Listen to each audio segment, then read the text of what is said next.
छायावादी कवि प्रसाद जी का मूल्यांकन कीजिए। सन 1912-13 के आसपास छायावादी काव्य का प्रणयन हो गया था। 1926-27 का काल छायावादी कविताओं का स्वर्ण काल था।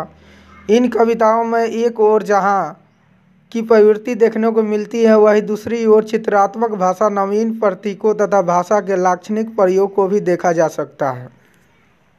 सूक्ष्म अनुभूतियों एवं सुकुमार भावनाओं का इन छायावादी कविताओं में आधिक्य है। नूतन छंद, योजना और अमूर्त उपमान का जन्मदाता कहा जाता है। एवं उनके काव्य में छायावाद की प्रायः संपूर्ण विशेषताओं को देखा जा सकता है। प्रसाद जी के काव्य के भाव पक्ष एवं कला पक्ष दोनों में छायावादी प्रवृत्तियां पाई गई।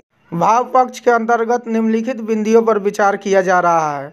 काल्पनिकता छायावादी कविताओं में कल्पना का ऊंचा स्थान है। यही कारण है कि छायावादी कवियों ने कल्पना की ऊंची उड़ानों द्वारा इसे उपस्थित कर दिया। प्रसाद जी इसके अपवाद नहीं है। कामायनी में आशा सर्ग का एक काल्पनिक चित्र देखिए। यह क्या मधुर सौपन सी झिलमिल, सदैव हृदय में अधिक अधीर, व्याकुलता सी व्यक्त हो रही, आशा बनकर प्राण समीर। यह कितनी स्पृहनीय बन गई, मधुर जागरण सी छविमान, स्मृति की लहरों से उठती है, नाच रही जे मधुमय तान। रहस्यवाद छायावाद की दूसरी प्रमुख विशेषता रहस्यवाद है। इसलिए छायावादी कवि प्रत्येक कार्य में एक असीम शक्ति को देखता है। प्रसाद जी के इसके अपवाद नहीं है। इनके कमायनी में इसी रहस्यवादी भावना के दर्शन होते हैं।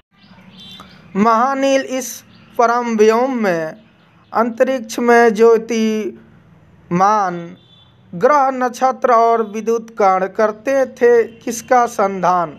नारी का सूक्ष्म चित्रण छायावादी कवियों ने अपने काव्य में नारी को बड़ा ही महत्वपूर्ण स्थान दिया। शंकर प्रसाद जी इन कवियों में उत्तम थे, इसलिए इन कवियों ने उन्हें प्रायः नूतन परिवेश में उपस्थित किया।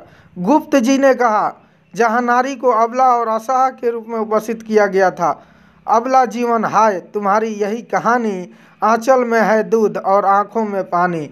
वही प्रसाद जी, जयशंकर प्रसाद जी को श्रद्धा रूप में स्वीकार किया गया। कमायनी में लज सर्ग में, नारी तुम केवल श्रद्धा हो, विश्वास रजत नग पग तल में, पीयूष स्रोत सी बहा करो जीवन के सुंदर समतल में। प्रकृति का सूक्ष्म चित्रण प्रसाद जी का प्रकृति चित्रण समरता एवं सूक्ष्मता के लिए है। प्राकृतिक चित्रण की समग्रता से अभिप्राय यह है कि जयशंकर प्रसाद जी की दृष्टि प्रकृति के सभी रूपों और पक्षों की ओर गई है। प्रकृति और विराट रूप में उन्हें हिमालय का वर्णन किया है। प्रलय में प्रकृति का कठोर रूप चित्रित है। उषावादी के वर्णन में प्रकृति का कोमल रूप चित्रित हुआ है। प्रकृति के कठोर रूप का चित्रण देखिए। पंचभूत का गौरव मिश्रण, समपाओं के सफल निपात का उल्का लेकर शक्तियाँ खोज रही है। जे खोया प्राप्त बार बार उस भीषण से कांपती धरती देख विशेष मानो नील व्योम उतरा हो, आलिंगन के हेतु अक्षेप। प्रकृति का यदि कोमल रूप देखना है तो उषा का वर्णन देखिए।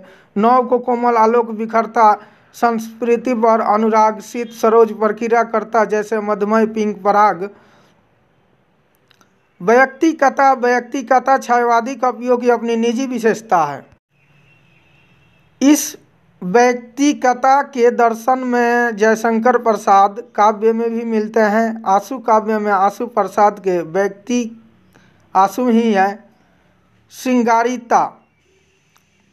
श्रृंगारिकता छायावादी काव्य के एक अनन्य व्यवस्था है।